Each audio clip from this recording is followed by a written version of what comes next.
Boa noite. Podemos começar? Sim, né? Muito bem. Hoje é nossa terceira noite desse evento, que é o nono seminário do Laboratório de Economia e Gestão. Vou contar um pouquinho do laboratório, que então se iniciou junto com a FCA. Quando eu cheguei aqui, quando se implementou a FCA em 2010, teve um concurso, 10 concursos, foram selecionados 10 professores em final de 2009, para iniciarmos as tarefas aqui em 2010. Somente tinha esse prédio do ensino 1 e mesmo assim não estava finalizado.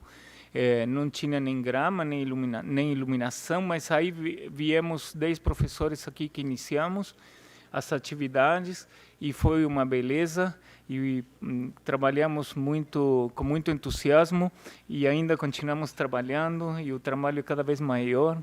Então eu criei esse laboratório pensando em fazer...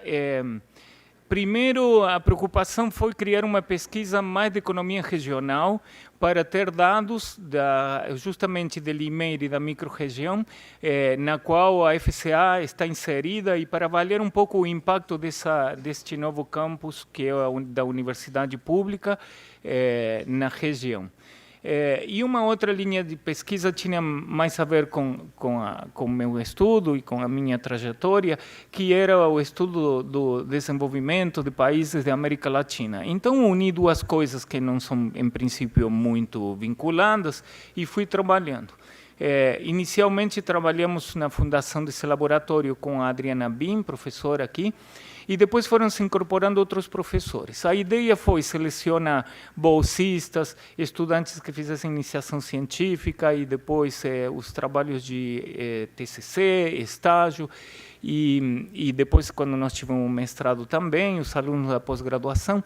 E a ideia foi criar pesquisas, e a promessa foi que todo ano faríamos um seminário para que os produtos das pesquisas fossem comunicados ao resto da comunidade interna e, se possível, à comunidade externa.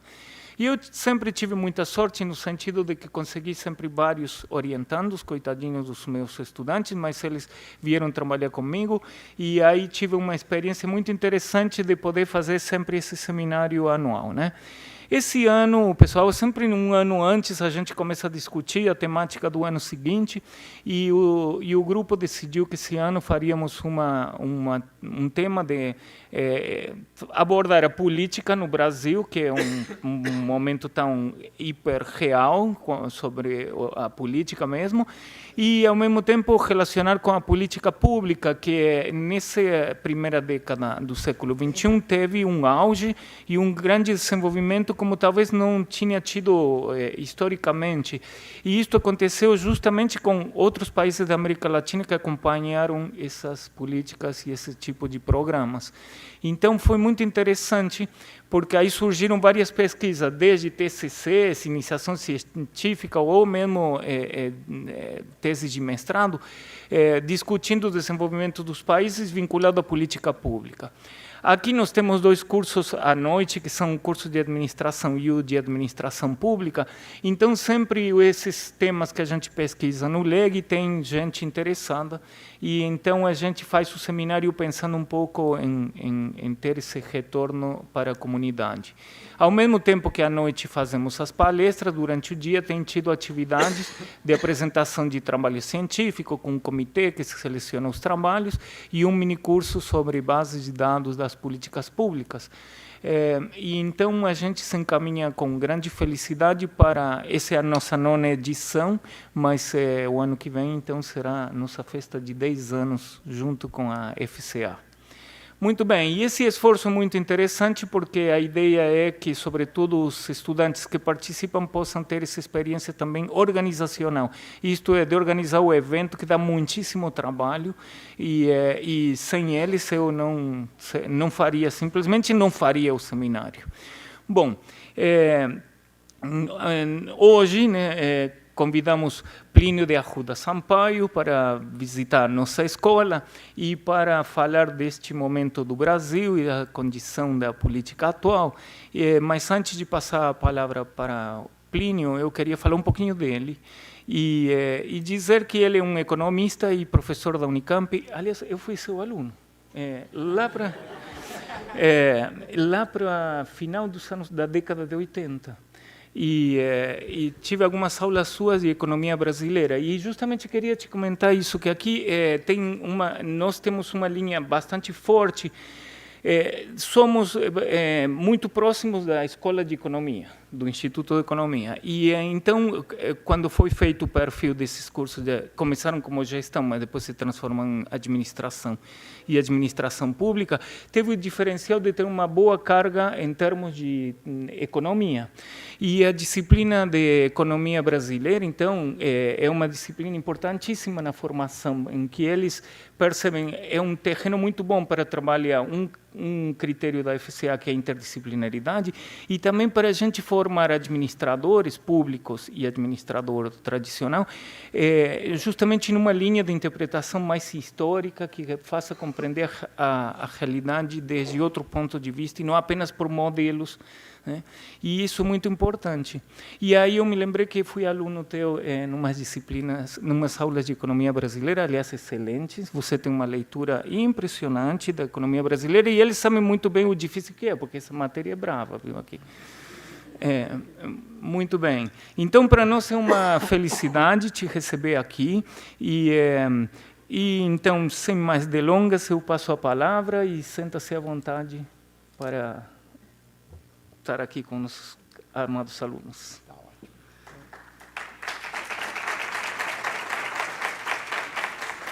Então, boa noite. Boa noite. Agora foi. Boa noite. Opa, agora veio. Em primeiro lugar, eu agradeço muito o convite do professor Carlos.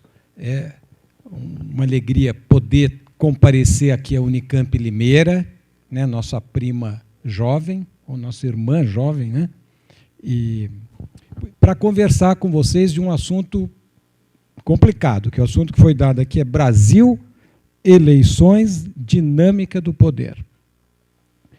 Então eu quero começar pela dinâmica do poder, e eleição, que é mais complicada, a gente deixa para o fim, né? Para a gente, na verdade, entender qual é a nossa discussão. Quando a gente discute o poder, nós estamos discutindo, na verdade, o controle da mudança social.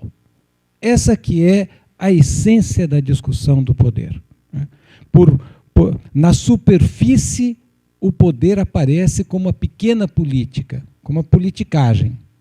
Mas na substância, que é o que importa para nós aqui, o poder é a disputa pelo controle da mudança social. Então, na verdade, quando a gente discute dinâmica de poder, nós estamos discutindo luta de classes. Como as classes e os diferentes segmentos da classe disputam o controle da mudança social. Para onde vai a sociedade? E, portanto, o ponto de partida para a gente poder entender a disputa do poder e a eleição é entender o sentido das mudanças sociais, né? Para onde nós estamos caminhando. E para a gente entender o sentido das mudanças, nós temos que entender a crise, né? Este é o elemento central para a gente entender a fundo o que está acontecendo na sociedade brasileira. É entender a crise econômica, uma crise profunda, né, que deixa a economia brasileira estar há 3 anos parada, né. O oba-oba, que agora a coisa vai, já começa a fazer água, porque, na verdade, é uma crise estrutural profunda, que nós vamos poder entendê-la melhor logo adiante, né. E é uma crise política também de grande envergadura. As duas crises se reforçam, né, e elas estão associadas, na verdade, à crise do capitalismo. Nós estamos vivendo uma grande crise do capitalismo. É uma crise estrutural do sistema capitalista como um todo e é uma crise econômica geral da economia capitalista. As duas combinadas, né? Então, o ponto de partida é a gente entender o Brasil dentro do todo. É procurar ter a totalidade para a gente poder entender o sentido das mudanças e as disputas que aparecem dentro destas mudanças. Esse microfone está um pouquinho... Será que este fica melhor? Fica, né? Esse daqui, vamos ver. Alô, então apaga esse.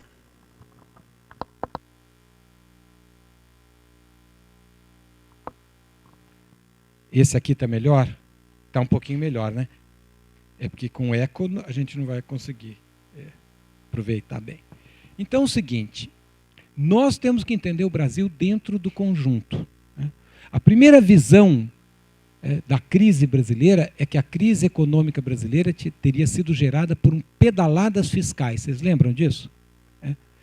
É uma visão absurda da crise, né? Que nem que a gente fizesse um clone do Robinho com o Neymar, uma pedalada fiscal seria capaz de fazer uma crise deste tamanho e projetar a crise para a América Latina inteira. Então, evidentemente, a crise não tem nada a ver com pedalada fiscal, né? É uma crise do sistema capitalista como um todo, profunda. Uma crise estrutural. O que é a crise estrutural? Tem um grande filósofo marxista que morreu ano passado, Istvan Meszaros, que diz o seguinte: nós estamos vivendo um capitalismo que tampa um buraco, cavando um buraco maior ainda. Então, essa é uma primeira ideia importante para a gente entender o contexto geral dentro do qual nós estamos e o mundo inteiro está. Ou seja, é uma crise estrutural do capitalismo. Um capitalismo que marcha para o abismo, porque ele tampa um buraco, cavando um buraco maior ainda. Ou seja, é um capitalismo que não resolve os seus problemas estruturais. Caracteriza esta crise, primeiro, a instabilidade econômica extrema, a incontrolabilidade do capital. É uma crise das estruturas de comando. O capital é muito grande, ele extrapola o poder dos Estados nacionais. Então o Estado nacional perde e vai perdendo progressivamente a capacidade de impor limites, impor parâmetros minimamente coletivos, civilizados, à atuação do capital. Esse é um primeiro elemento da crise estrutural do capital. O segundo é o desemprego estrutural. Ou seja, é um capitalismo que não consegue dar emprego para absorver a força de trabalho no mercado de trabalho. Isto que é um fenômeno comum na América Latina, né, o subemprego, a pobreza extrema. Hoje, por exemplo, na sociedade brasileira, mais ou menos 40% da força de trabalho está ou desempregada ou subempregada. Ou seja, 4 de cada 10 brasileiros em idade de trabalhar está subaproveitado. Mas isso que era um fenômeno do subdesenvolvimento, da periferia do capitalismo, agora começa a ser também um fenômeno do centro do capitalismo. Então é um capitalismo incontrolável, que não gera emprego e que conduz o mundo a uma crise ambiental de grandes proporções. Isto é a crise estrutural do capitalismo, né? Ou seja, um capitalismo que não resolve os seus problemas. O que nós estamos falando aqui? Para a gente ter alguma analogia. Todo mundo estudou aqui a crise do feudalismo. Uma crise secular, lenta, da qual, né, surge o capitalismo. Então, a ideia de crise estrutural é isso, é uma crise da totalidade. É uma crise do modo de funcionamento do capital, estrutural. E, portanto, nós estamos vivendo o capitalismo da barbárie. O capitalismo que leva a sociedade para um beco sem saída, que no limite é uma crise ambiental de grandes proporções. Então, este é o pano de fundo. Esta crise está, digamos, em movimento há décadas, não é um fenômeno recente. Né? De acordo com Mesaros, pelo menos desde a década de 70, nós estamos vivendo este capitalismo problemático. E dentro deste movimento estrutural, nós vivemos uma crise econômica geral, ou seja, uma crise da economia profunda. Provavelmente a maior crise da história do capitalismo. Aquela crise que abre de maneira espetacular em 2008. Aquela crise que o Lula falou que era uma marolinha, não era uma marolinha. Né? Era uma das maiores crises da história do capitalismo. Por que é importante a gente pensar a crise? Porque a crise econômica é um momento de mudança profunda do sistema burguês. Né? Como é que o capitalismo resolve as suas crises? Redefinindo-se, redefinindo toda a sociedade burguesa, as forças produtivas, a relação capital-trabalho, o padrão de concorrência entre as empresas, o padrão de intervenção do Estado na economia, a divisão internacional do trabalho. Então, nós estamos numa crise estrutural, né, e dentro desta crise, uma crise econômica aguda, momento de redefinição. Então, isso é importante para a gente saber as tendências gerais. Qual é a resposta que o capital dá à crise do capital? É a resposta americana. A resposta americana consiste em organizar a redefinição do sistema capitalista mundial em função dos interesses do grande capital. Os americanos detêm metade das grandes multinacionais. Os americanos são o único país capaz de fazer política monetária. Aliás, agora começou a aumentar a taxa de juros, já jogou a Argentina numa crise danada e vai chacoalhar a periferia inteira. Então, os americanos, na hora H, vão trucar 12. Todo mundo aqui imagina que em Limeira o pessoal joga truco, pelo menos em Campinas joga muito truco. Né? Então, agora é a hora de blefar e de mostrar, no fundo, agora é a hora de mostrar a carta. E os americanos vão mostrar a carta. No que consiste a solução americana? É administrar a solução da crise em função dos interesses do grande capital. Qual é o interesse do grande capital na crise? São dois interesses básicos. Primeiro, diluir a digestão da crise no tempo. O que é uma crise econômica capitalista? É uma crise de superprodução. O que é a crise do capitalismo? É uma crise do capital, não é da sociedade. A sociedade também entra em crise, mas esse não é o problema do capital. O capital, quem já leu aqui o Capital? O capital é o lucro que vira mais lucro, que vira mais lucro. É o valor em movimento. Quando que o capital entra em crise? Quando não há movimento. Vamos pensar o seguinte, eu estou andando numa bicicleta numa subida. Se eu paro de pedalar, eu tenho uma crise, eu caio da bicicleta, para. Então, o problema do capital é que uma parte do lucro acumulado não consegue voltar, explorar trabalho para acumular mais capital. Esta é a crise.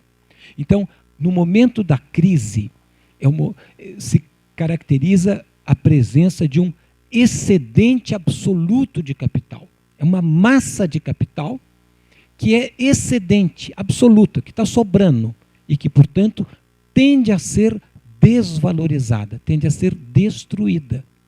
Então, momentos de crise do capitalismo são momentos de grande destruição, porque a maneira de resolver a crise é destruindo as forças produtivas anacrônicas e abrindo espaço para novas formas de produzir.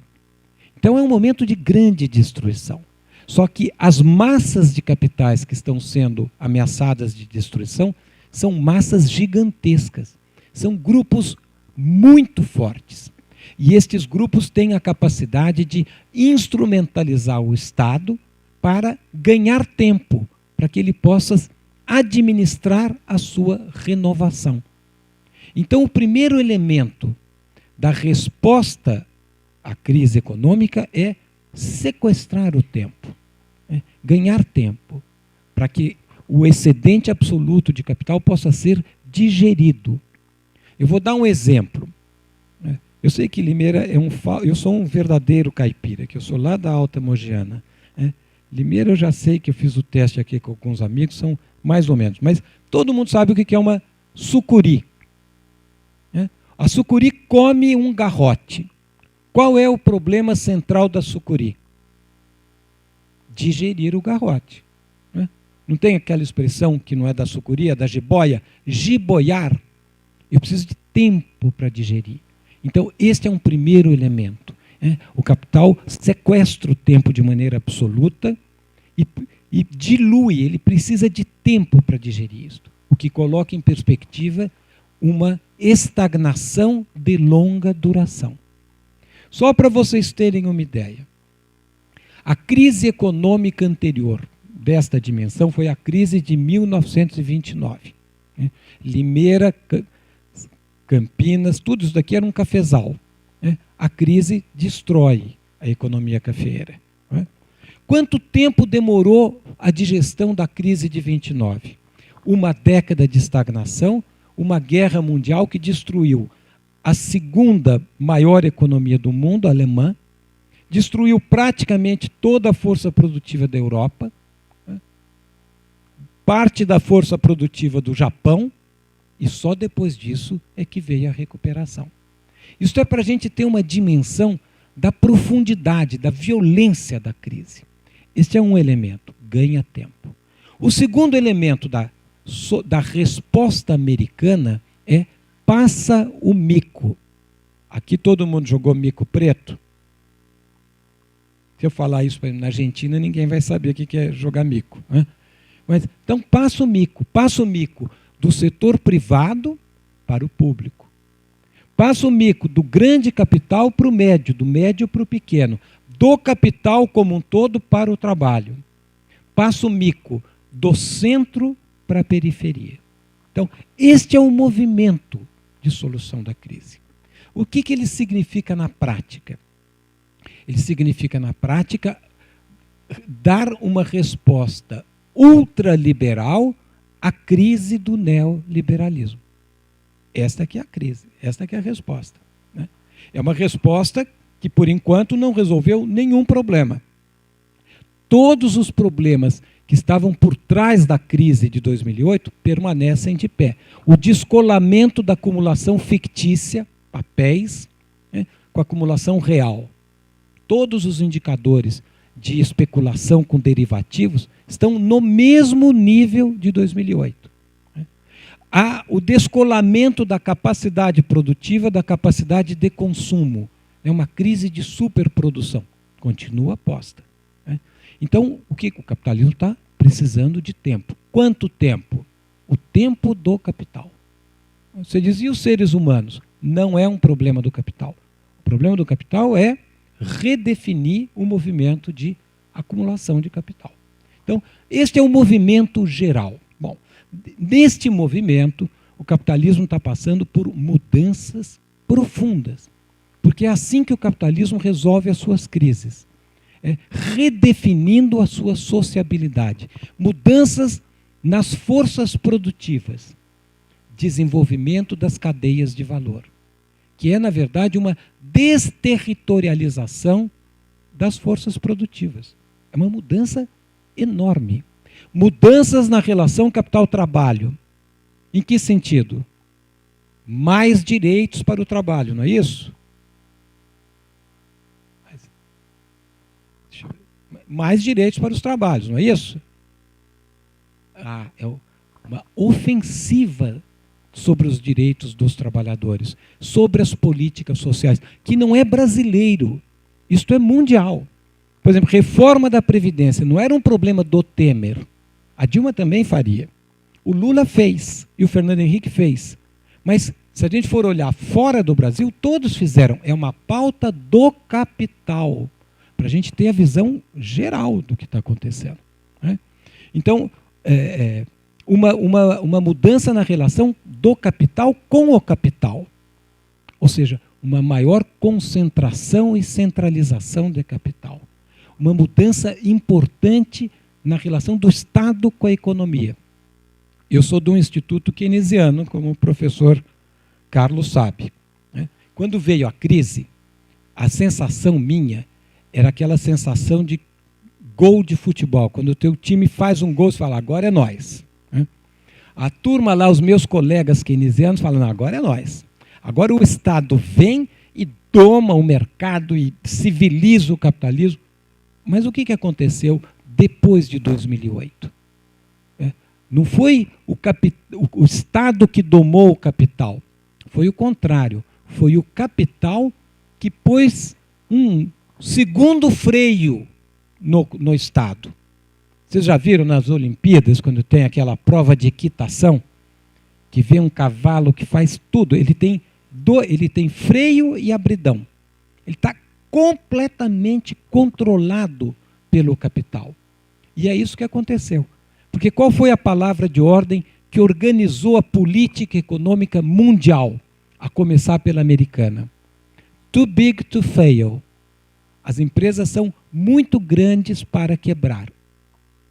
O que eles estão dizendo? As empresas grandes não quebram. Então, como é que elas podem não quebrar? Instrumentalizando o Estado para que o Estado não permita que ela quebre, né? E muito grande para serem reestruturadas. Então, esta é a palavra de ordem, né? Então, este é um novo padrão de intervenção do Estado. E por isso nós temos uma crise da democracia no mundo inteiro. Não é só no Brasil. O que é o Trump? O Trump é a solução para alguma coisa? Não, né? É só olhar a cara do Trump. O Trump é o problema, né? O Trump é a cara da crise do sistema democrático. Mas nós vamos chegar aqui no Brasil com isso, né? E, por fim, faz parte da resposta americana uma mudança profunda na divisão internacional do trabalho. Dentro desta mudança, qual é o papel da América Latina na nova divisão internacional do trabalho? Porque qual era o senso comum brasileiro, né, em 2010, 2008, 2012? É que o Brasil estava numa espécie de neodesenvolvimentismo, né? Estávamos marchando para o primeiro mundo. O Lula, que sempre foi um homem muito modesto, dizia que a gente não estava marchando, que a gente já estava no primeiro mundo, né? Mas, na verdade, o que estava acontecendo? Nós estávamos, na verdade, sendo relegados a uma posição ainda mais subalterna na divisão internacional do trabalho. Qual é o papel específico da América Latina na nova divisão internacional do trabalho? É um produtor de matérias-primas, agropecuárias, né, e de extrativismo mineral. Então, este é o caminho esta é a solução americana. A ideia é, faremos um centro expandido em torno do que eles chamam de fábrica americana, que é o Acordo de Livre Comércio Transpacífico e Transatlântico, que agora ficou tudo suspenso por conta do Trump, né, mas esse é o projeto. Este primeiro condomínio dos ricos teria uma periferia interna privilegiada, por exemplo, o Chile, o México, né, as Filipinas. Depois eles teriam uma primeira periferia externa, seria China e Índia. China, produção de manufaturados que exigem mão de obra barata. Índia, produção de serviços tecnológicos que exigem mão de obra barata. Aí viria uma segunda periferia, que a América Latina está dentro disso. E o Brasil dentro da América Latina. Então, é dentro deste contexto que nós temos que entender o Brasil. Qual é o impacto deste contexto no Brasil? É um impacto devastador. Devastador. Qual é a cara da crise estrutural do capitalismo na periferia latino-americana e no Brasil especificamente? É a cara de um processo de reversão neocolonial. Entender a política é entender o sentido das mudanças. Nós temos que perguntar o seguinte: qual é o sentido estrutural das mudanças no Brasil? E eu não estou falando governo Temer, governo Dilma, governo Lula, eu estou falando estrutural. Se a gente for olhar o Brasil dos anos 80 para cá, qual é o sentido das mudanças? É o que eu chamo de reversão neocolonial. Ou seja, é um processo profundo de transformação, que aponta em que sentido? No sentido de abortar todas as dinâmicas que levavam à formação de um Estado nacional no Brasil. Então, na economia, desindustrialização. Nas relações de trabalho, precarização, terceirização.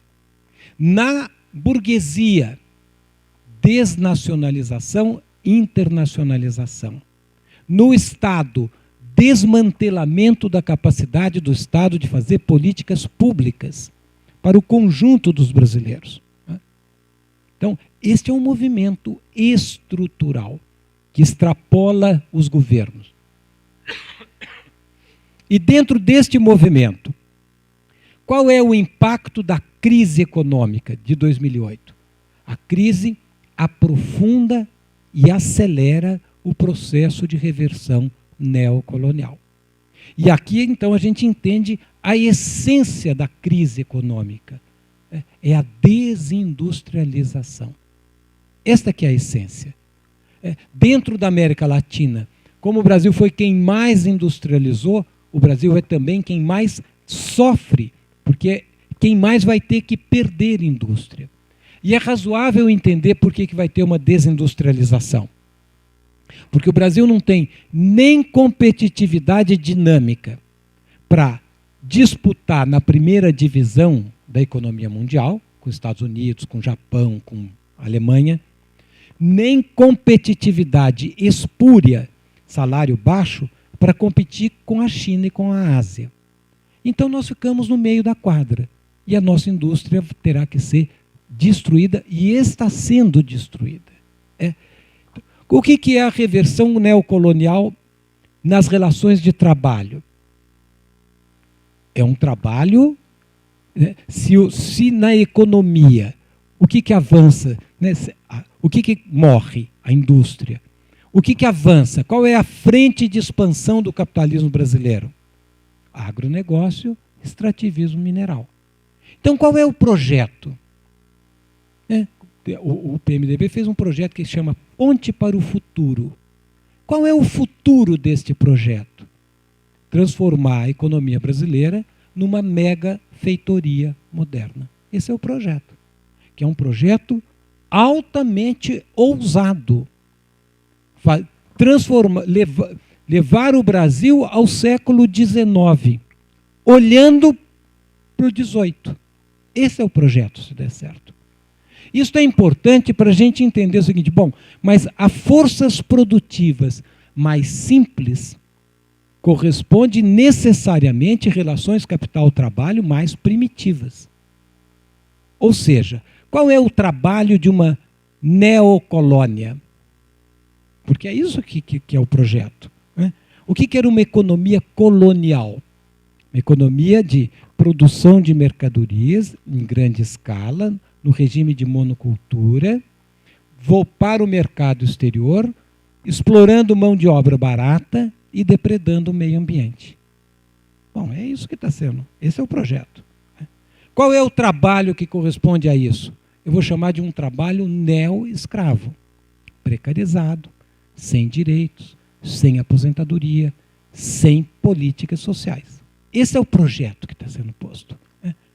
Então, são essas as mudanças profundas que condicionam a vida nacional. Bom, e a eleição? E a disputa de poder?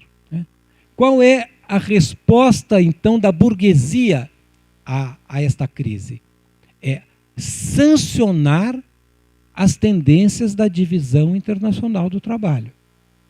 Se a divisão internacional do trabalho nos condena a ser uma neocolônia, então qual é a política de ajuste? Nos transformar numa neocolônia, que é o programa Uma Ponte para o Brasil. Agora, para que isto aconteça, é importante que, que este projeto não tenha oposição. E aí nós vamos para a dinâmica do poder. Porque essa é a resposta da burguesia brasileira à crise. Sancionar a resposta da burguesia central. Transformar este país numa espécie de um grande negócio. Um grande negócio colonial. Porque isso é que era a colônia. O que era a colônia? Tudo subordinado a um negócio. Por que latifúndio? Para não ter homem livre no campo. Por que trabalho escravo? Para aumentar a extração de excedente. Por que escravo negro? Para aumentar a transferência do excedente para a metrópole, porque Portugal controlava a rota de tráfico negreiro. Então, tudo subordinado aos negócios. E agora, qual é o projeto? É tudo subordinado aos negócios. Mas para que isto ocorra, o trabalho, as classes subalternas, os trabalhadores têm que estar a zero, politicamente a zero. Porque se ele for perguntado, se os brasileiros forem consultados, vocês querem virar um neo-escravo? Eles vão dizer não. Então, para que este projeto passe, é importante que os trabalhadores fiquem a zero. Fiquem a zero como classe, desorganizados, sem projeto, sem saber o que está acontecendo, perdidos. Fiquem intimidados pela criminalização da luta social e da luta política. Sem instrumentos, porque os instrumentos de luta estão cooptados pelo sistema. Então, vocês lembram, o ano passado houve uma greve no dia 28 de abril, grande. Mas não houve uma segunda greve, porque na hora de fazer a segunda greve, os sindicatos tiraram o pé do acelerador. Ninguém fez. Houve um acordo político geral, não vamos derrubar Temer, vamos sangrar Temer, e começou uma outra dinâmica. E isso tudo parou. Então, para que este projeto passe, a classe tem que estar a zero, como classe. Mas mais do que isso.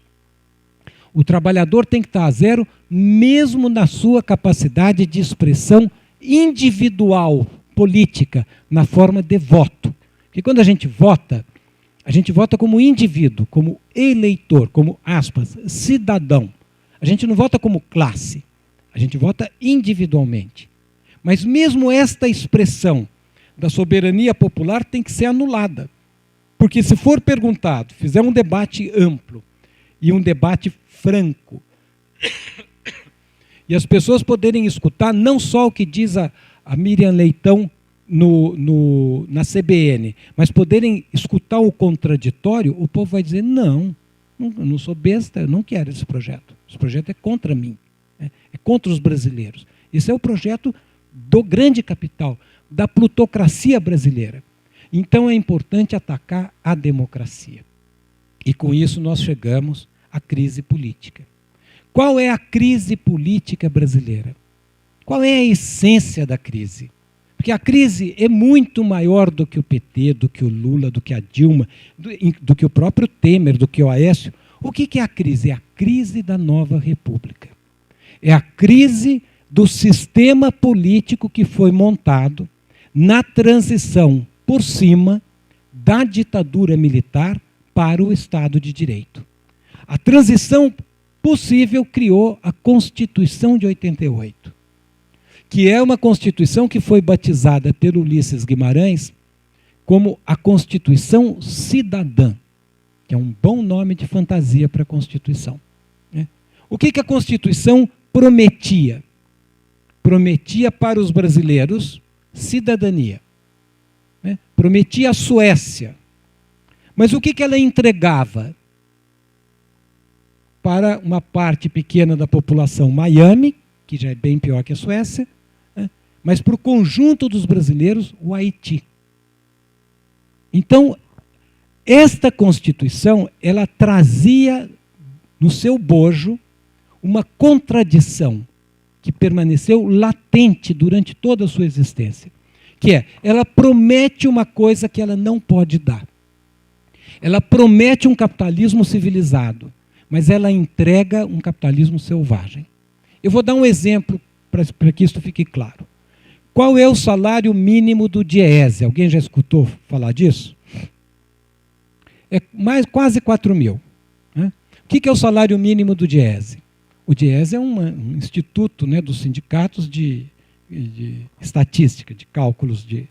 Ele, na verdade, ele calcula o valor, né, em dinheiro que seria necessário para comprar a cesta básica estabelecida em lei para que uma família de 4 pessoas viva decentemente. Então, a burguesia brasileira diz, uma família de 4 pessoas, para viver decentemente, ela tem que ganhar 4 mil. Mas quanto que ela paga? Menos de 1.000. É o que dá. Né? Então, tem o teórico e tem o real. O real é 4 vezes inferior ao que ela considera como mínimo. Porque a Constituição é burguesa, ela que considera isso. Né? Então, esta é a contradição latente. Então, nós prometemos SUS, mas não conseguimos entregar o SUS. Prometemos educação gratuita e pública para todo mundo, mas não conseguimos incorporar todo mundo na educação. E isto vale para todos os aspectos da sociedade. Bom, esta contradição estoura nas ruas em junho de 2013. Em junho de 2013, a moçada vai às ruas para pedir mais. Queremos política social para valer. Não? Aquela brincadeira, queremos padrão FIFA. Então, as contradições do Brasil estouram ali. Não queremos ficar subordinados à FIFA. Vocês lembram as brigas da polícia contra a juventude, que tem até um aspecto, se não fosse o aspecto simbólico, seria até infantil. Tinha uma linha FIFA, vocês lembram disso? A linha FIFA era a soberania da FIFA. E a moçada atravessava a linha FIFA, que é para desacatar, no fundo para dizer, olha, o país é meu, eu quero o meu país. Né? Assim como eles cercaram o Congresso para falar, para passar um sabão nos políticos, para falar, nós queremos política para valer. Mas como é que a burguesia reagiu? Vocês lembram? Ela primeiro bateu. 2.000 virou 4.000. Aí ela bateu mais ainda. Aí 4.000 virou 8.000. Aí, vocês lembram disso? Haddad e Alckmin jantando em restaurantes na França, bolando mega eventos, todos elogiando a ação firme da polícia. Aí a polícia bateu para valer. Foi o dia que o repórter perdeu o olho. Aí foram 40.000. Aí a burguesia nossa, que é boa de mando, olhou e disse, isto não está funcionando. Vamos mudar a tática. E falaram, olha, agora é o seguinte, é sem bandeira, vocês lembram disso? E sem partido. E a Rede Globo, mas tinha bandeira. Né? Qual era a cor mesmo da bandeira? A gente via aquelas passeatas, né, na segunda, né, no desdobramento das jornadas de junho. Qual era a cor das passeatas? Vocês lembram? Vermelhas, não eram? Não. Qual era a cor da passeata? Amarela. Era a camiseta nobre da FIFA, da CBF. Lembram disso? Ou seja, tinha bandeira. Ordem e progresso. Lema do governo Temer. Ordem. Progresso, negócio. Ordem, pau. Obediência. Então, e tinha partido. Porque todo mundo sabia o dia que ia ser, era irradiado, era o partido da Rede Globo. A Rede Globo pegou e falou, eu comando isto. Né? E a burguesia comandou.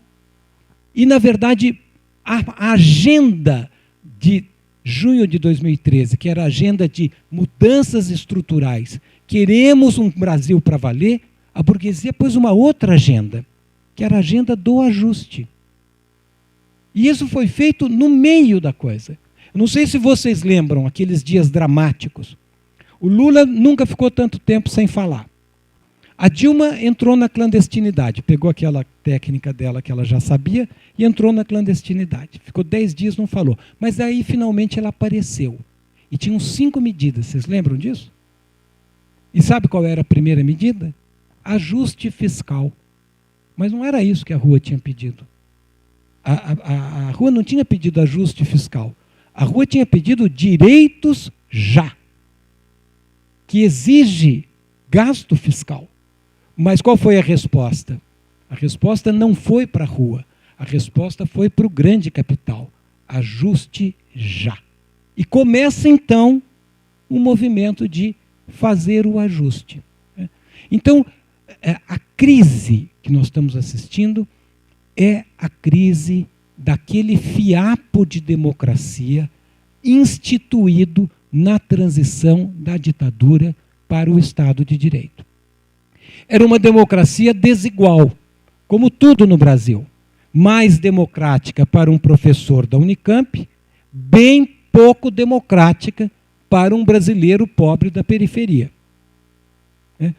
Mais democrática para o favelado ao meio-dia, muito menos democrática quando chega às 11 da noite. Porque é assim que funciona o Brasil. O país é desigual. E ele funciona para os ricos e para os pobres de maneira qualitativamente diferente. Então, esta é a essência da crise. Entender a crise é entender o que morre, o que vai ser reciclado e o que nasce. O que morre na economia? A indústria, a industrialização. Não quer dizer que não vai ter indústria aqui. Quer dizer que não vai ter um sistema econômico nacional organizado em torno de um sistema industrial. O que está morrendo na política? A nova república.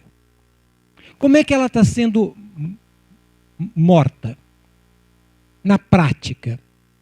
Quem é que mata a nova república? O que eu vou chamar aqui de partido do fora todos reacionário. Eu faço uma cruzada contra a corrupção. Apuro a corrupção. Mostro para a população brasileira que todos os partidos estão a serviço de grandes empresas. E que todas as lideranças políticas brasileiras são despachantes do grande capital. Todos.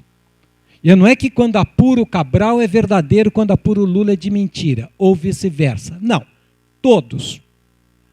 Eu apuro cientificamente isso e jogo de maneira espetacularizada, banalizada pela TV na casa de todo mundo. Com isso eu desmoralizo os políticos. Não sobrou ninguém. As pessoas dizem, mas o Lula apanha mais do que o resto. É verdade.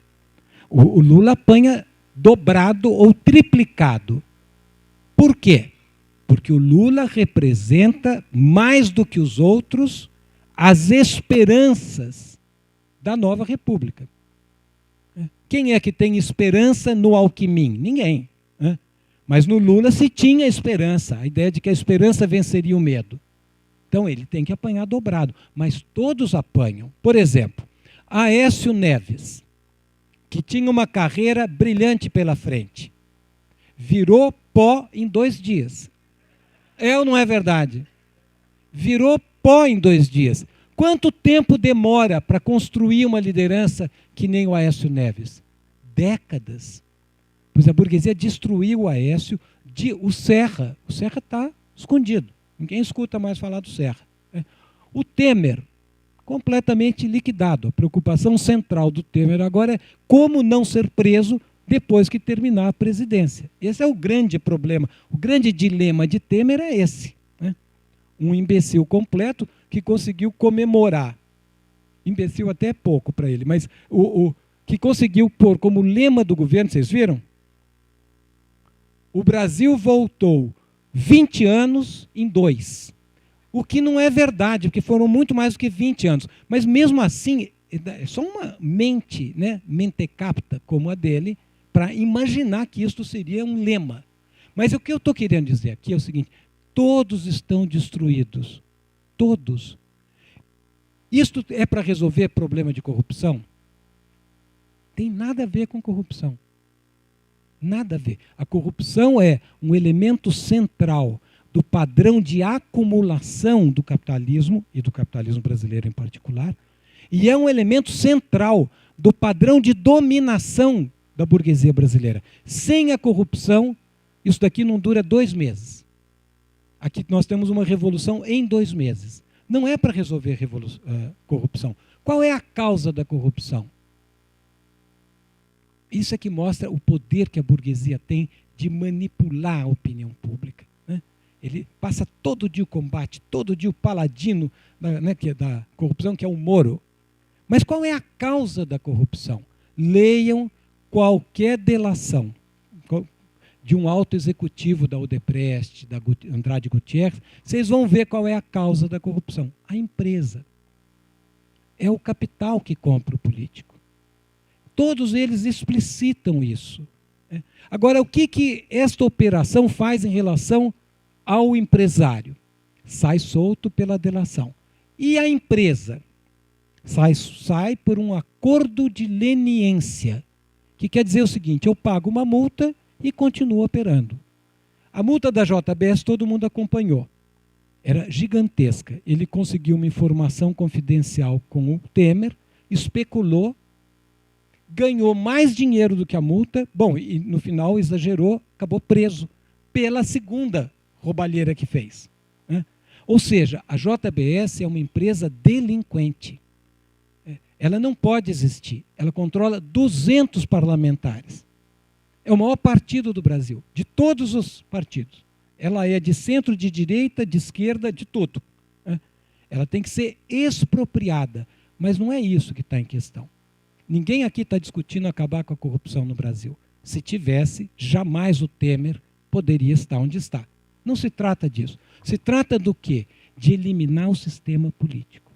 Então, quem ataca? O fora todos reacionário. E quem resiste à morte? Porque o velho resiste. A nova república resiste à morte. E ela é poderosa. Ela tem deputados, ela tem ministros do Supremo. Então,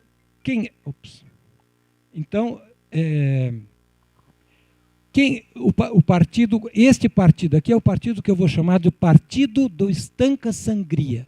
Se eu falar assim, vocês entendem?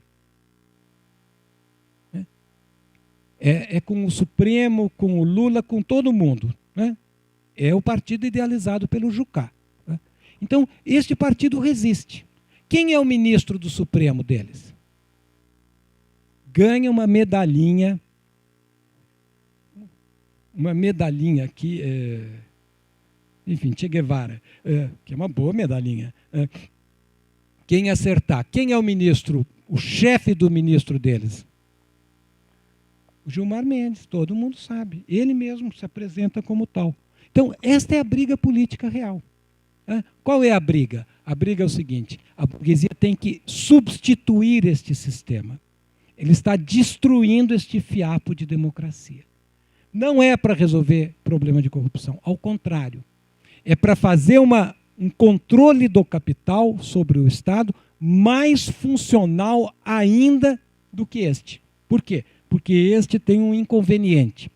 De 2 em 2 anos, o povão tem que ser chamado para sancionar a política. E mesmo que a eleição seja uma espécie de um circo, mesmo que ela seja feita para que o povo não entenda nada do que está acontecendo, o povo entende e o povo se manifesta, e isso é arriscado. Então é preciso eliminar esta crosta de democracia. Para pôr o que no lugar? A burguesia não sabe o que pôr no lugar. E isso dá, inclusive, uma sobrevida ao velho. Porque ela não sabe ainda o que pôr, ela sabe o que ela quer tirar. Mas ela começa a apontar. Aponta para alguma coisa mais autoritária. O Bolsonaro é a expressão máxima disso. O que diz o Bolsonaro? né? O Bolsonaro, ele vem. Na economia, qual é o projeto do Bolsonaro? O mesmo.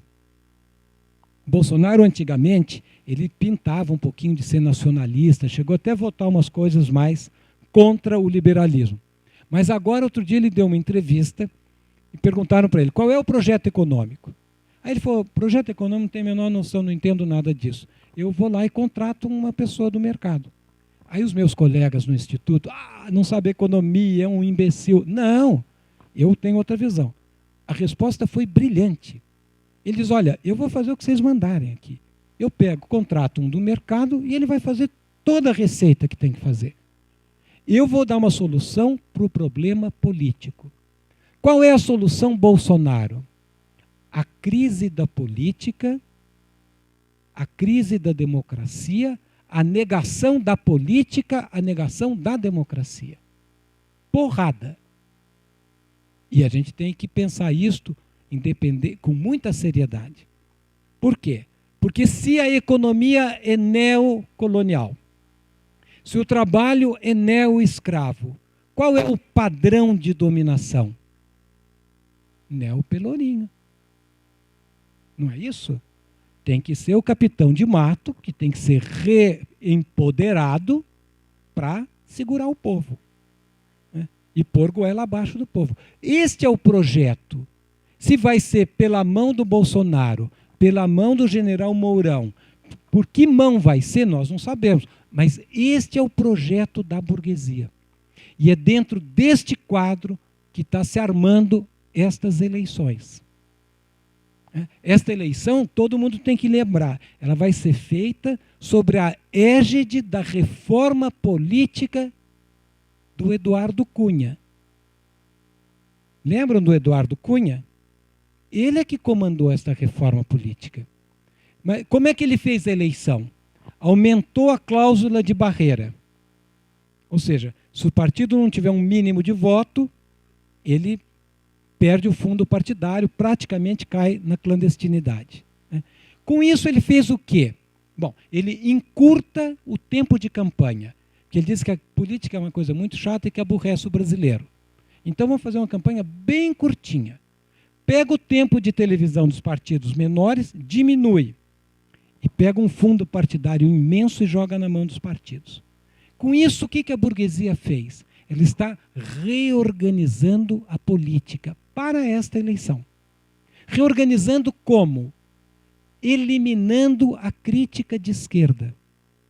Porque, claro, se eu tenho que ter 12 deputados, não tenho tempo para fazer a crítica, não tenho acesso aos meios de comunicação, ou eu falo o senso comum, ou eu não tenho nenhuma chance de convencer ninguém. Então eles armaram um processo eleitoral para, digamos, dar uma solução para esta crise. Vão dar a solução? Na minha opinião, não, porque a crise é estrutural. Então, dentro do jeito que está, quais são as opções que o brasileiro tem nesta eleição? Na economia, qual é o debate? Mais ajuste, menos ajuste. Ajuste com Temer, ajuste com fora Temer. Esse é o debate. Mas nós estamos discutindo o quê? Ajuste. Na política, qual é o debate? Mais autoritarismo, mais controle sobre a população. Estes são os debates, né? Que é o debate, por exemplo, da segurança. Qual é o debate da segurança real? É o debate da contenção da rebelião potencial dos pobres. É isso que é o debate, né? Então, esta é a eleição que eles armaram. O que vai sair desta eleição? Esta eleição não resolve nada. Nada, absolutamente nada. Por quê que ela não resolve nada? Ela não resolve nada porque se algum candidato do partido da Estanca Sangria ganhar, a morte da nova república continua posta. Eu vou dar um exemplo para vocês, para a gente entender a gravidade da crise. Fim do trabalho escravo. O que acontece com o império? Cai. Mas foi quase que automático, né? Desmantela. Fim do café, República Velha. Fim da industrialização nacional quando as multinacionais assaltam a industrialização. Fim do getulismo, queda do Jango. Crise terminal da industrialização internacionalizada. Esta superestrutura vai ruir. Não é impossível que a eleição de 2018 dê um tempo, faça esta agonia se prolongar. Não será por muito tempo. Por quê? Porque esta, digamos, estrutura política não tem a menor condição de legitimar um projeto que condena o Brasil a voltar ao século XIX. Então, a luta de classes vai ferver no Brasil. Vai ferver, porque o projeto da burguesia é antagônico com o projeto do povo brasileiro. Então, esta é a situação em que nós estamos. O que falta neste cenário para a gente abrir para o debate? Então, tem o partido do Estanca Sangria, que prolonga a agonia da nova república. O principal representante dele está preso, é o Lula. Então, ele está capenga. Mesmo assim, ele é um risco. Tem o partido do Fora Todos, que não tem um projeto claro, mas que tem um projeto antissistêmico, Bolsonaro. Eu me lembro de ver minha filha, 5 anos atrás, pequena, com 11 anos, falando, pai, tem o Bolsonaro. E eu, filha, isso é coisa de internet. Então, não, pai, ficar de olho por causa do que o Bolsonaro está fazendo um estrago aí. Eu falei, não, isso é coisa de escolinha de menina de classe média. Não é verdade. O Bolsonaro penetrou na classe operária. Eu tenho uma companheira do Rio Grande do Sul, Dani Conte, que estava indo para casa na periferia à noite e escutou o seguinte diálogo de um trabalhador com motorista de ônibus. Atacam os nossos direitos, querem pegar nossa aposentadoria, roubam de porta aberta. Bolsonaro. O que falta neste cenário? Falta uma resposta dos trabalhadores. Qual é o projeto dos trabalhadores? Está nas jornadas de junho. Direitos já. Direitos já. Qual é a resposta que nós temos que dar à crise da democracia? Não é a negação da democracia, mas ao contrário, é a realização da democracia. Ou seja, nós não queremos uma democracia formal que diga 4.000 é o salário mínimo. Não, nós queremos 4.000 de salário mínimo. Ou seja, ou se casa mudança social com liberdades democráticas, ou o povo não vai para a rua para defender a democracia. Agora, este projeto não está em campo, que é força da burguesia.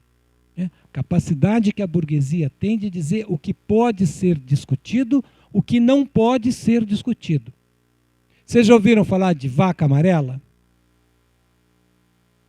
Você já ouviu falar? Então você já está bem brasileiro. Vaca amarela, não sei o que lá na panela. Quem falar em mudanças estruturais, quem falar em revolução social, transformação política profunda, come tudo que está na panela. E ninguém fala. Todo mundo se ajusta. Então, este é o impasse em que nós estamos. Esta é, no fundo, a questão real que está subjacente à luta política nacional. As eleições, tal como ela está posta, ela está completamente dominada pela agenda econômica e política da burguesia. O que vai resultar disto? Um poder, um novo poder que já nasce em crise. E o nosso problema, muito maior do que saber quem escolher agora, em outubro de 18, é saber o que fazer em agosto de 19, quando ficar claro que qualquer que seja o eleito, o sistema como um todo está gangrenando e tem que ser refundado. E ele só será refundado a favor do povo se o povo estiver na rua. E o povo só vai para a rua se ele associar democracia a vitórias objetivas, concretas, né, no seu padrão de vida, no seu nível de vida. Então é essa a questão. O projeto da burguesia é antagônico com os interesses dos trabalhadores e com o futuro do Brasil como sociedade nacional. Ou os de baixo se organizam para fazer a disputa e fazer um outro projeto, ou nós vamos nos afundando na barbárie capitalista brasileira. Este é o debate que eu queria fazer com vocês. Obrigado.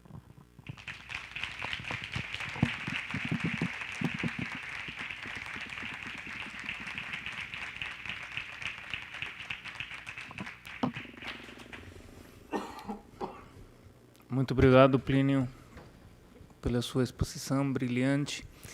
E agora vamos fazer, acho que algumas rodadas, podemos fazer 3 questões e depois outra rodada.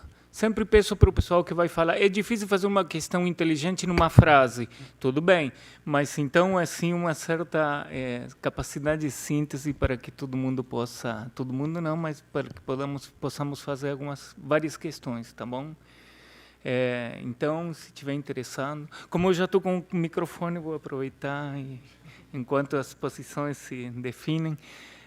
A sua visão, Plínio, é radical, é realista, é radicalmente realista, e eu penso que o Brasil, a gente conhece mais o Brasil que aparece na mídia, o Brasil dos brancos, mas o Brasil é enorme em termos de uma população que não aparece e uma população que é o que a gente identifica mais com os movimentos sociais. Então, a minha pergunta é que você faça, se possível, uma reflexão em que medida isto pode trazer esperança, essa luta, esse caldeirão que está aí, que é muito maior que a própria sociedade dos brancos, digamos assim. Então, que possibilidades temos de ter um Brasil mais inclusivo, baseado nesses movimentos hoje?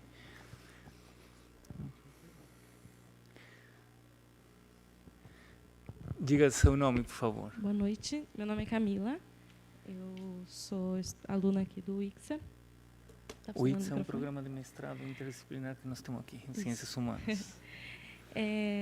Plínio, primeiramente, parabéns pela exposição, achei muito enriquecedora, acredito que todos compartilham da mesma opinião aqui. E eu achei muito forte, né, quando você disse que essa eleição ela não resolve nada, né? Eu, particularmente, já venho algum tempo que venho fazendo algumas reflexões. Eu tenho bastante dúvida se vai acontecer eleições esse ano, né? E aí, quando você diz isso, a primeira coisa que veio na minha cabeça é se, de alguma forma, é possível a esquerda discutir um boicote a essas eleições, se a gente realmente acredita que essa eleição esse ano não resolve nada, todo esse cenário desesperador que a gente se encontra, seria uma proposta a gente falar, não, eleições dessa forma nós não queremos? Obrigada.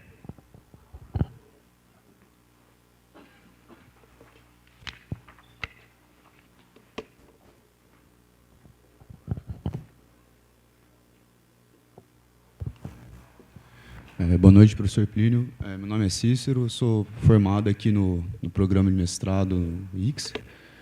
Eu estudei a Flasco, que é uma fábrica ocupada, né? E é uma lição de tomada dos meios de produção, assim como o próprio o Movimento dos Trabalhadores Sem Terra e do Movimento Sem Terra como um todo, né?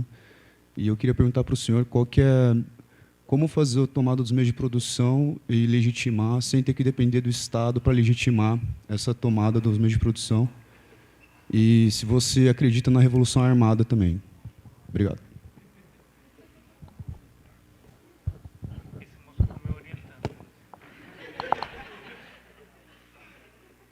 Mais uma ou fazemos as duas? Vamos fazer. Acho que são aí 3 boas, depois vou pôr aqui. Mais uma? As questões são complicadas, para a gente poder fazer o debate, eu vou respondendo aos poucos aqui. Eu queria começar com o problema dos movimentos sociais. Os movimentos sociais são importantes, porque eles atenuam a ofensiva do capital sobre o povo, principalmente nas trincheiras concretas de cada movimento, na moradia, na terra, na ocupação de uma fábrica e tal. Mas nós não podemos pedir aos movimentos sociais o que ele não pode dar. O que ele não pode dar? Nós não podemos querer uma solução do movimento que esteja além da possibilidade de qualquer movimento social. O movimento social ele se organiza em torno de um problema concreto para resolver este problema concreto. Mas ele não tem um programa para o conjunto da sociedade. Nós temos, o que falta à esquerda? Falta um programa. O Gramsci dizia que quem não tem programa, está na política sem programa, faz o programa de quem tem. Então, o miolo da discussão da esquerda aqui agora é, na verdade, qual é o nosso programa. Qual é o programa que organiza a esquerda? É o programa do PT. Ele é que organiza a esquerda inteira, inclusive o PSOL. Qual é o programa do PT? Nós seremos o menos pior. E é verdade. Nós seremos o ajuste em dose mínima, o autoritarismo em dose menor. Nós faremos tudo menos ruim. Esse é o programa que está posto. Nós temos que ter um programa. Se a gente não tiver um programa, a gente não adianta estar na eleição, porque a gente está sem estar. Porque a gente está sem personalidade política real.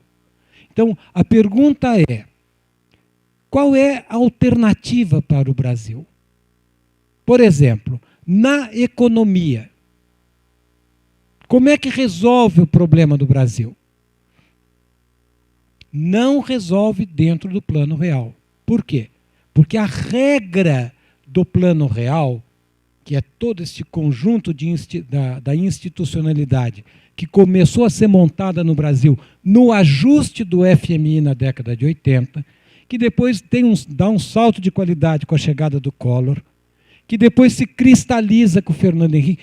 Então, esta engenharia de política econômica, ela é contra o povo. A gente vai jogar o dado todas as vezes vai dar contra o povo. Então, nós temos que ter uma outra política econômica. Isso tem que ser proposto para o povo. Nós temos que ter um outro programa. Qual é o programa?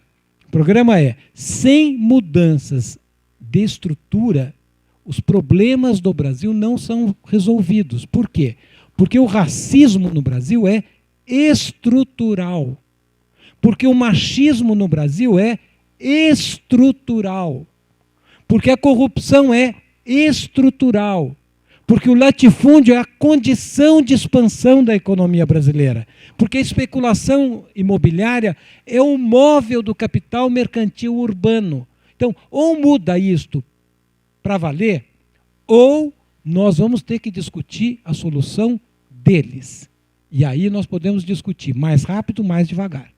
O PT é o mais devagar, é o Despacito. Então, o povão olha e fala, bom, metade não vota. Metade ou vota nulo, branco nem comparece. A outra metade, 40%, fala, eu vou no Despacito, que pelo menos é Despacito. Né? Então, nós temos que ter um programa. Como é que cria um programa? O Bresser Pereira, por exemplo, acha que ele tem um programa. E ele fica ansioso, porque ele sabe que ele tem a solução, mas ninguém dá oportunidade a ele. Aliás, já deram, todas as vezes que ele foi para o governo foi um desastre. Mas ele corrigiu e acha que agora ele sabe mesmo. Bom, o que é um programa? É a fusão da luta com a crítica. O movimento social está na luta, mas ele tem que ter a crítica, ele tem que ter um projeto que vai além das estruturas. E é essa a questão que está posta. O que é esse projeto? Na prática, é o que eu vou chamar aqui de Revolução Brasileira. Isso é discutido na CBN? Isso pode ser discutido no programa eleitoral? A burguesia não deixa. Por que ela não deixa se é uma bobagem imensa? Por que ela criminaliza as lutas sociais? Por que ela faz uma luta antiterrorista? Por que convoca o exército para segurar a pobreza no Rio de Janeiro? Porque ela teme a transformação social. Então nós temos que dar a esta vontade de mudança do povo brasileiro, nós temos que dar instrumento político, fazendo conversa séria com o povo, que é propondo as transformações estruturais. Bom, se isso é uma revolução armada, isso ninguém sabe como é que vai ser a mudança, né? Mas o que a gente sabe é o seguinte, da experiência brasileira. A experiência da luta armada foi uma experiência generosa, mas completamente fracassada. Porque quem faz a revolução é a classe trabalhadora. Ninguém faz por ela. Não adianta, é ela que faz. Qual vai ser a cara da revolução no Brasil? Jornadas de Junho. Não sei como foi aqui em Limeira. Em Campinas foi grande. Em São Paulo foi gigantesco. Essa é a cara. Vai ser desse jeito. Mas vai ser desse jeito com bandeira, com partido. Olha como a burguesia nossa é boa de mando. Ela viu aquilo, olhou, opa, mas se eles não tiverem bandeira, programa, e se eles não tiverem partido, organização, não acontece nada. Pega, por exemplo, os protestos pelo assassinato da Marielle. Não teve antes, porque ninguém sabia que ela ia ser morta. Né? Teve durante, mas foi espontâneo. Não teve depois. Porque não tem programa, não tem organização. Esta é a vantagem da burguesia. Deixar a classe trabalhadora a zero. O nosso desafio é sair do zero. Para sair do zero, nós temos que ter um programa. Guimarães Rosa. Toda ação principia por meio de uma coisa pensada. Nós temos que ter algum plano, alguma ideia. E o plano está aí. Tá? As jornadas de junho. Direitos já. E para ter direitos já, nós temos que tirar privilégios já. Essa é a conversa séria. Só para encerrar esse assunto.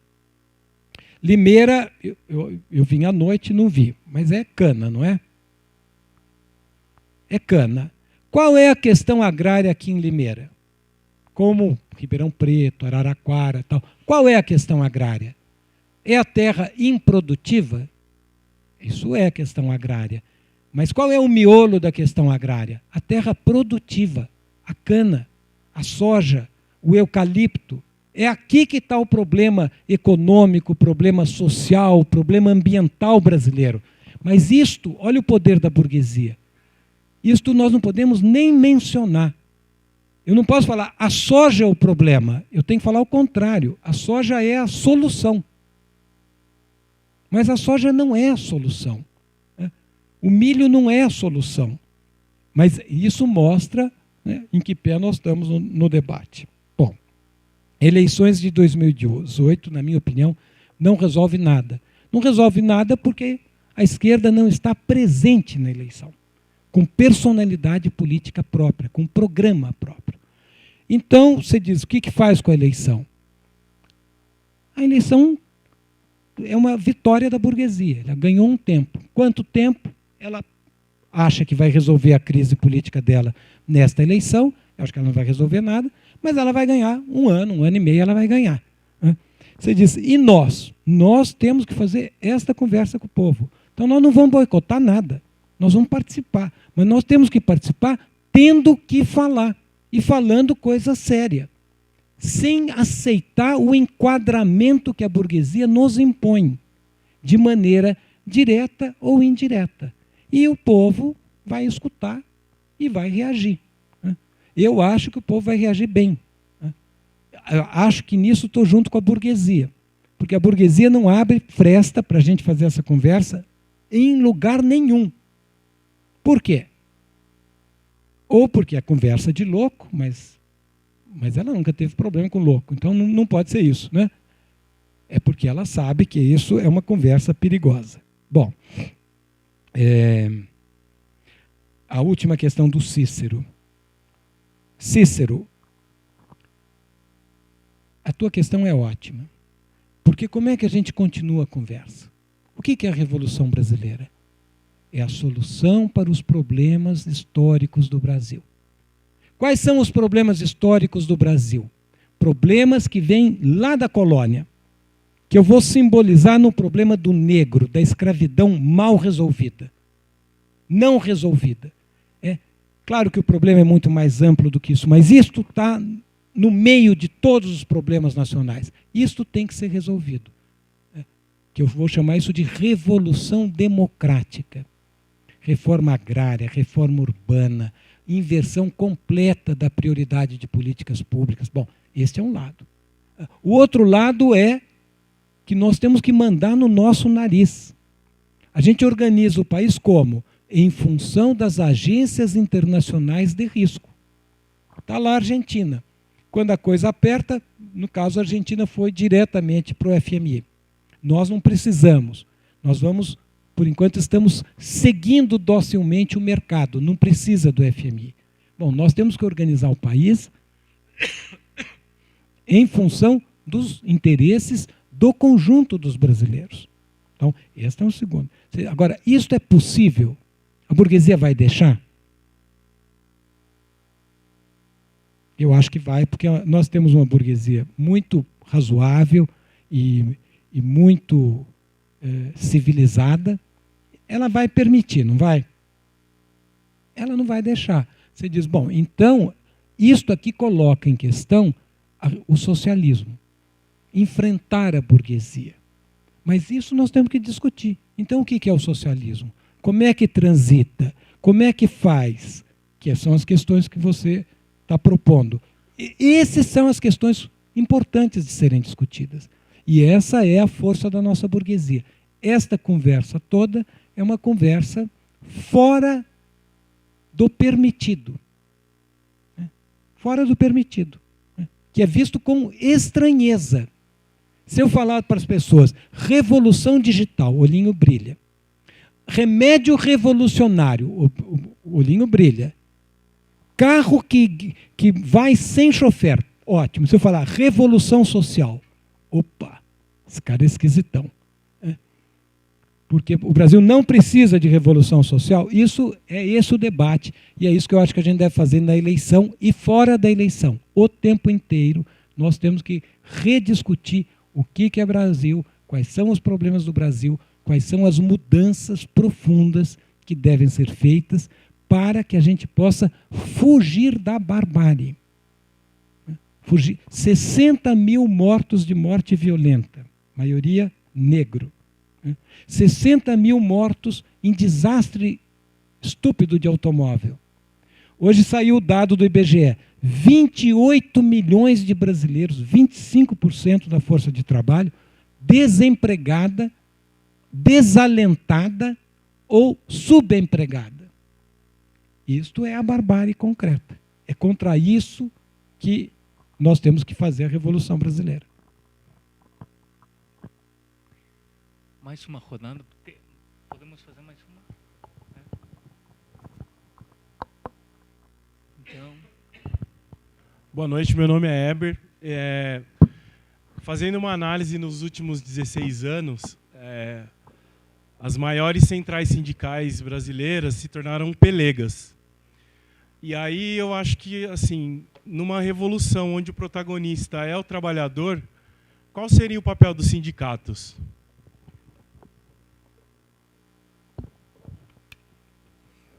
Mais uma. Eu vou aproveitar que eu estou com o microfone na mão e vou perguntar eu mesmo. Meu nome é Lucas, eu sou graduado aqui em Gestão do Comércio Internacional. Sou membro do LEG, fui orientando do professor Etonline no meu TCC. E a minha dúvida é, nessa nova Revolução Brasileira, como o senhor disse, o que impede a burguesia de se apropriar dela da mesma maneira que ela fez em 2013? Como reeducar uma população que está extremamente marginalizada para que ela não seja manipulada de uma outra forma, para que ela tenha uma visão mais crítica e mais consciência de classe. Mais alguma questão? Podemos fazer essas duas? Ah, você queria fazer? Ah, não, então, Lucas, aqui.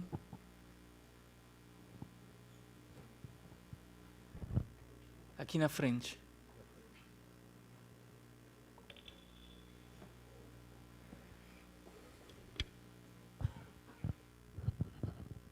Essa semana teve um evento aqui em Limeira, na verdade aconteceu em vários lugares do mundo, o Pint of Science. E um dos professores da Unicamp falou sobre se os robôs vão roubar nossos empregos, né? Vão tomar nossos empregos. Ele falou na segunda-feira. E a resposta é que sim, né? E que isso é bom, né? Que isso pode ser bom. E para que isso seja bom, vai depender do que a gente vai fazer com relação a isso. E, por exemplo, uma das soluções era a renda mínima. A outra solução seria uma regulamentação, né? Por exemplo, cada emprego perdido vai esse dinheiro para um fundo para... Então, várias questões, né? Mas aí a pergunta que ainda ficou no ar é o seguinte: a regulamentação vai ser feita por quem estiver no poder. E os robôs estão manipulando as eleições, né? Como a gente viu com o Trump. Então, eu queria que você abordasse um pouco esse assunto também.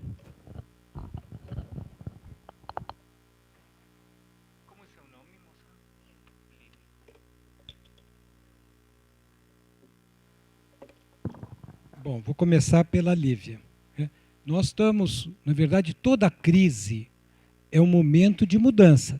A crise vai ter mudança, que é a dinâmica do poder. A briga na crise é como sair da crise.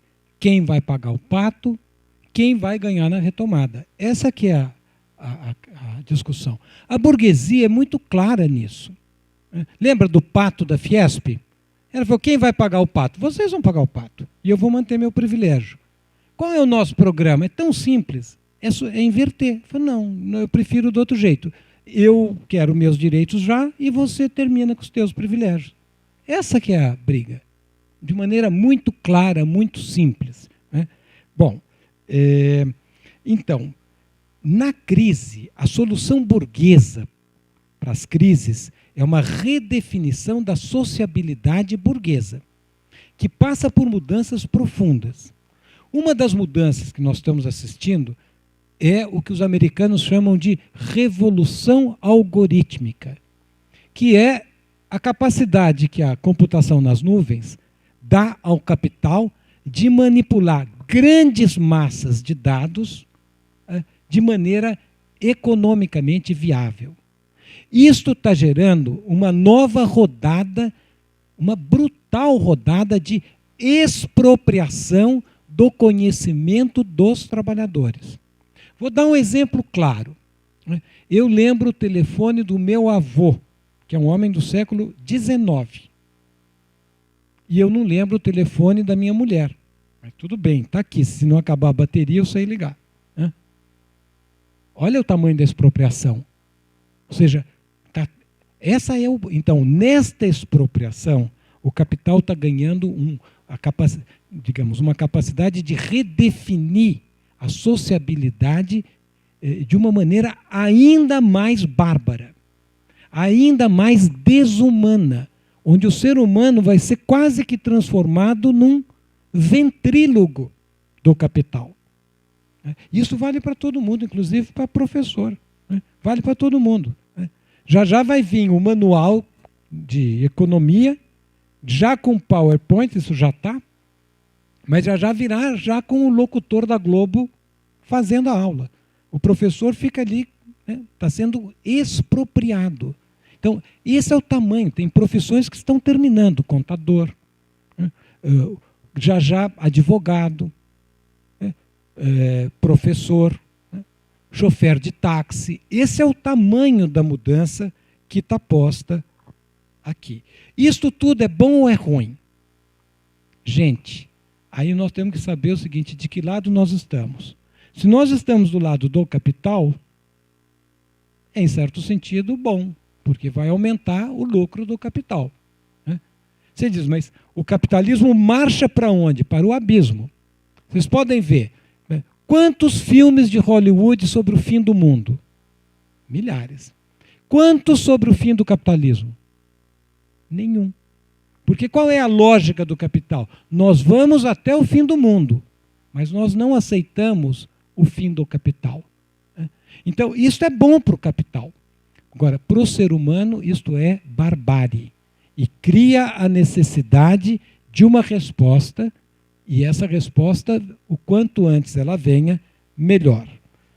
Lucas, qual a garantia de uma revolução não ser incorporada pela burguesia? Uma pergunta super importante.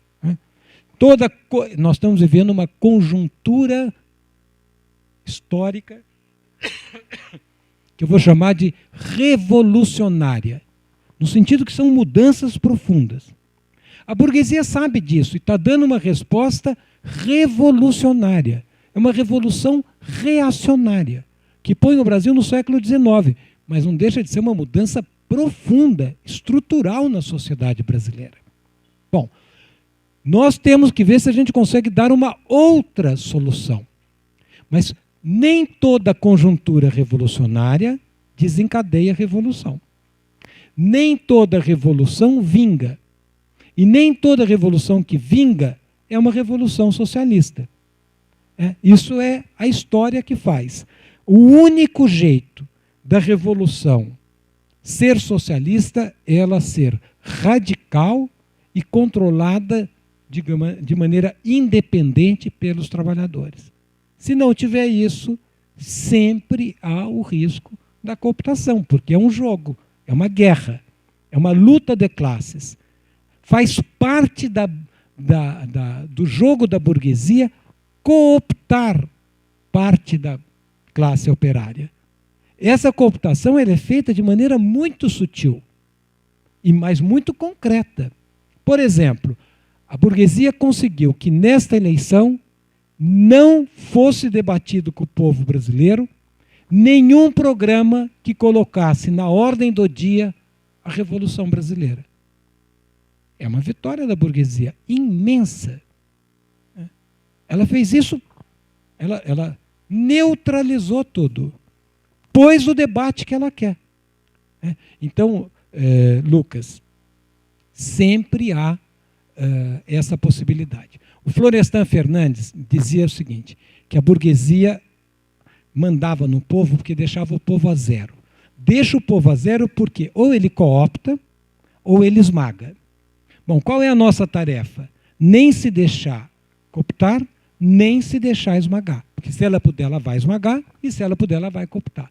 Ou seja, é uma linha de independência de classe. Eu acho que não tem outra saída. Everton, o sindicato é um movimento social. Como todo movimento social, ele tem um alcance limitado. Ou seja, o alcance dele é a luta pelas condições de trabalho e de salário dos trabalhadores. Agora, ele é um instrumento dos trabalhadores. É um instrumento que pode estar cooptado pela burguesia, neste caso, ele vai ter que ser recriado pelos trabalhadores, e sempre há o risco desta cooptação. Aliás, a burguesia brasileira é campeã mundial de cooptação. Nós aqui na universidade sabemos bem disso. Mas em qualquer espaço, a burguesia brasileira remunera muito bem os traidores da classe, mas muito bem. Então isso, digamos, a gente tem que ter consciência disso e ter um movimento, uma organização que tome todas as precauções contra estes possíveis desvios. Acho que é isso. Mais alguma questão?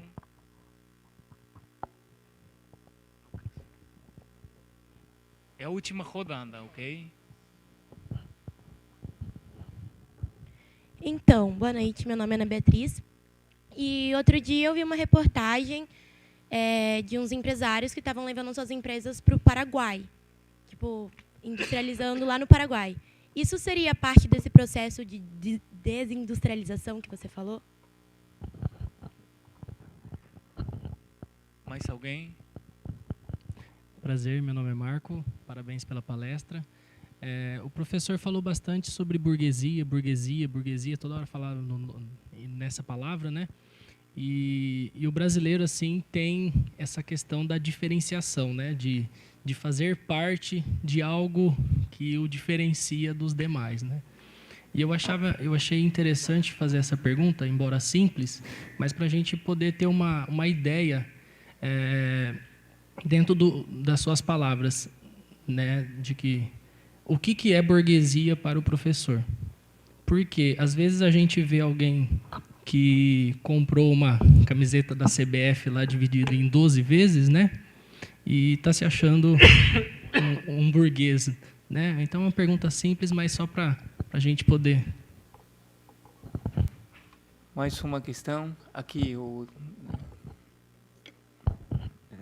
Boa noite, professor Plínio.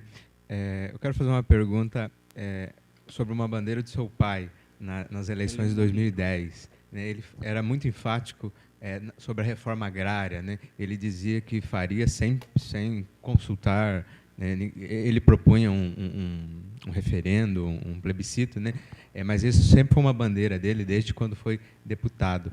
O professor acha que hoje uma reforma agrária, e engraçado que nos debates a bancada ruralista ali nem respondia as perguntas dele, né? Mas hoje, né, 2018, frente a 2010, uma reforma agrária nos moldes em que ele propunha, o que causaria nesse contexto todo econômico e político, né, se tivesse brechas de acontecer? Porque nenhum candidato fala em reforma agrária amplamente, né? Fala em outras coisas que tira direitos, né? Ok, obrigado, Murilo. Acho que com isso encerramos. Tudo bem? Bom.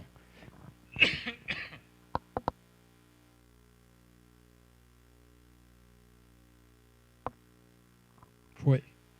Não, então, primeiro, eu acho aqui o seguinte, na verdade, nós fizemos uma conversa rápida, mas é uma conversa muito séria. É um começo de conversa. Porque tem muita coisa aqui muito complicada. Por exemplo, o que é desindustrialização? Então, eu, por exemplo, no meu instituto, tem um montão de economistas, colegas meus, competentíssimos, fazem paper adoidado um atrás do outro para dizer que não tem desindustrialização. Tem um novo tipo de industrialização. A gente tem que saber o seguinte, qual é o debate? O debate da industrialização no pensamento brasileiro, na sociedade brasileira, é o debate da constituição de uma base material de uma sociedade nacional. Então, como é que a sociedade, para se reproduzir materialmente, ela tem que ter uma base material? E é dentro desta discussão que surge o debate da industrialização. O que é uma economia colonial? Ela é um apêndice, né, da metrópole. E tudo gira em torno da metrópole. Ela não tem nenhuma autonomia. Ela não é feita para os nacionais. Na nossa economia colonial, o afã de ganhar dinheiro era tão grande que um país que nem o nosso, em alguns momentos faltava comida na cidade. E a metrópole tinha que fazer alguns decretos para obrigar os fazendeiros a plantar mandioca, milho, arroz, o mínimo, para que não faltasse comida nas cidades. Agora faltou água em São Paulo, e bobeou, falta outra vez. Isso mostra o seguinte, como nós não estamos tão distantes da colônia. Então, qual é o debate da industrialização? É a construção de um sistema industrial. Então, todo o debate, Celso Furtado, Caio Prado Júnior, todo o debate brasileiro gira em torno de precisamos construir um sistema econômico nacional. E a coluna vertebral disso é uma indústria. Bom, isto acabou. Agora vocês vão escutar o Ciro Gomes falando que vai fazer industrialização. Bom, o que eu posso fazer? Não posso fazer nada. O Trump falou que vai reindustrializar os Estados Unidos. Não vai. Porque a mudança nas forças produtivas mudou isto. Então, se nem os americanos têm mais um sistema industrial no sentido que eu estou falando, coitadinho do Brasil. Não tem a menor condição de ter. Isto é parte do que eu chamei de crise estrutural do capitalismo. Não somos só nós que estamos mal. É que aqui nós estamos na periferia. Então isso daqui é mais bárbaro. Nós avançamos mesmo menos na civilização e vamos cair mais rápido para a barbárie. Mas não quer dizer que lá tenha problema. Então, o debate da industrialização é maior do que o deslocamento dessas empresas para o Paraguai. É um processo estrutural. E que, desta vez, houve um momento em que o mundo se organizou de um jeito que permitiu ao Brasil industrializar. A industrialização brasileira foi, em certo sentido, um susto, porque nós não tínhamos nenhuma condição de industrializar. E, de repente, o mundo armou de um jeito que permitiu a industrialização por substituição de importações. Bom, o mundo agora está particularmente adverso a um país como o Brasil. 200 milhões de pessoas, é muita gente, um parque industrial amplo que vai ter que ser paulatinamente sucateado. Então, isto coloca em perspectiva uma situação de muita instabilidade econômica e política. Bom, o que eu chamo de burguesia? Né? Esse é um outro debate importante e que a gente tem que fazer, mas não faz. Porque em 64, a burguesia diz, olha, aqui vai ser capitalismo dependente. E acabou. E vaca amarela, revolução sou eu. O golpe de 64 se chamava Revolução. Aliás, o Aécio Neves, o da Carreira, ele só chamava a ditadura de Revolução de 64, que mostra o que ele escutava dentro de casa. Né? Bom, é um imbecil completo, mas nós temos que entender o seguinte, o que é a sociedade brasileira? Eu vou pegar um autor que é um gigante, que é o Florestan Fernandes. Né? É um dos nossos maiores críticos. Ele diz, qual é a marca da sociedade brasileira? A segregação social. Esta é a marca da sociedade brasileira. Em todos os planos, todos. Né? Então, inclusive na política. A política ela é segregada, é para os ricos. Você diz, mas dá a impressão que todos participam. Mas faz parte do jogo esta impressão. Então, primeiro, a marca da nossa sociedade é a segregação social. O que é isto? É uma sociedade dividida em dois mundos. O mundo dos de cima, dos brancos, dos ricos, dos fortes, e o mundo dos de baixo, dos trabalhadores, dos negros, dos pobres. Há um abismo entre esses dois mundos. Então, isto marca a formação da nossa burguesia e da nossa classe operária. Então, a nossa burguesia, ela não, digamos, ela incorpora, ela encarna o senhor de escravo colonial. Ela entende os seus privilégios como um direito. E ela entende os direitos dos trabalhadores como um privilégio. Está no debate político. A previdência nossa é um privilégio. Mas a do Temer não, a do Temer é direito. Quer dizer, então, isto é que é a nossa burguesia real. Bom, a burguesia tem a capacidade de impor ao conjunto a sua ideologia. Eu tenho uma amiga, socióloga lá da USP, que fez uma pesquisa sobre os jovens do narcotráfico como trabalhadores, digamos, de uma empresa ilícita. E a pesquisa era para ver o seguinte, como é que recruta, como é que disciplina no trabalho, como é que resolve litígio, o que o jovem tem na cabeça? Tem só bobagem, dinheiro, festa, mulherada. É o que ele tem na cabeça, é o que a burguesia pôs na cabeça dele. Então, muita gente que pôs a camiseta da CBF cuspiu para cima e perdeu a aposentadoria na brincadeira, dele e dos filhos. Né? Agora, o que é a burguesia brasileira? A burguesia brasileira é uma burguesia dos negócios. Ela vive de negócio. Né? Compra e venda no mercado internacional, compra e venda de patrimônio público e privado, compra e venda de papel, compra e venda de terreno, de especulação. Esta é a nossa burguesia. É uma burguesia predadora, especulativa, mas com uma tremenda capacidade de mando. Bom, reforma agrária. Qual é não só Eu tive a oportunidade de ir para Dourados. Visitei os Guaranis Caiovás, que se alguém não viu, deveriam ir ver, para ver o que é um povo, digamos, de resistência completamente massacrado por todo mundo. Peguei o avião aqui em Campinas e andei 1h30 em cima da soja. Aí eu fui agora para Maringá, fizemos 200 anos do Marx. Andei 2 horas para um lado de carro, 1 hora para o outro. Só vi milho. A soja parece que é o ano que vem. Quer dizer, o que é isto? Isto é a solução para os problemas do Brasil? Não, isto é o problema do Brasil. Em Dourados, fiquei na casa de uma professora, na hora de dormir, ela falou, tudo bem? Eu falei, tudo bem, só precisava de um copo d'água. Ela respondeu assim, não, pode pegar da talha, não tem problema. Bom, você já, né? Fica com, você diz, imagina, você abre a garrafinha e fala, olha, professor, pode tomar, não tem problema, eu já acho que tem problema. Diz que o nível de contaminação da água potável de Dourados, eu não sei repetir o número, mas é 500 vezes superior ao mínimo permitido pela Organização Mundial da Saúde. Então eles falam, não tem problema que nós encomendamos um filtro europeu que custou uma fortuna e que tira tudo esse resíduo. De qualquer maneira, eu moderei na água. Bom, então, isto o que é? Reforma agrária. Então, isto tem que ser feito. Ao contrário, se nós não fizermos a reforma agrária, nós vamos devastar o Cerrado e a Amazônia, com repercussão para o mundo inteiro. Sem floresta não tem chuva. Então, nós estamos brincando aqui de Deus. Você diz, mas isto, qual é o impacto disto? Aí eu pergunto o seguinte, alguém já fez omelete sem quebrar ovo? Vai ser maior do que fazer um omelete.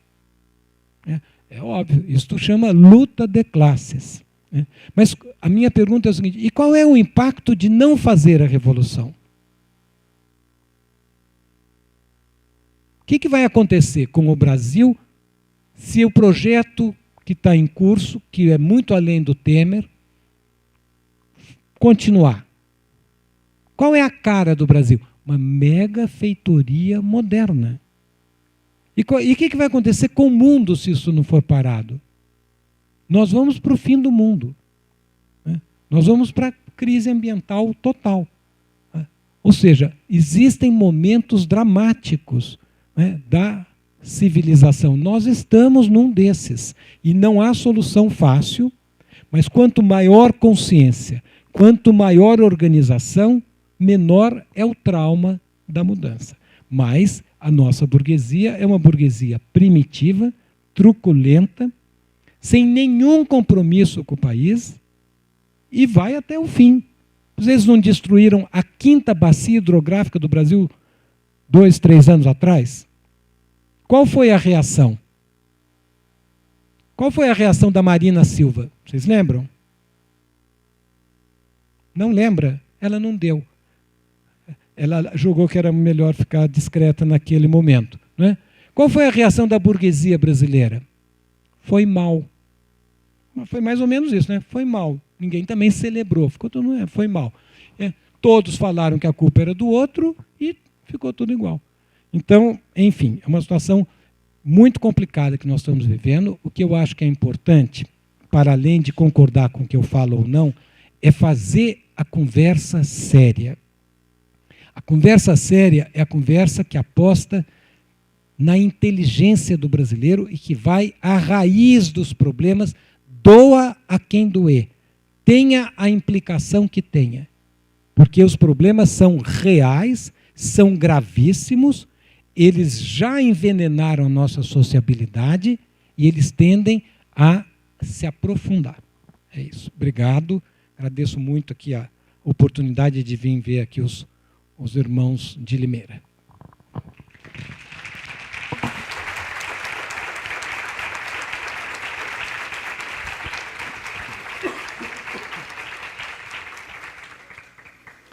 Plínio, você é radicalmente claro para colocar a situação do Brasil, que é uma situação radicalmente alarmante.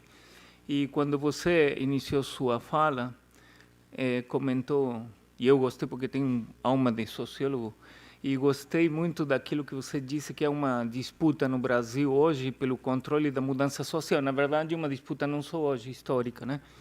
E, ao mesmo tempo, você apontou que isto é a luta de classe.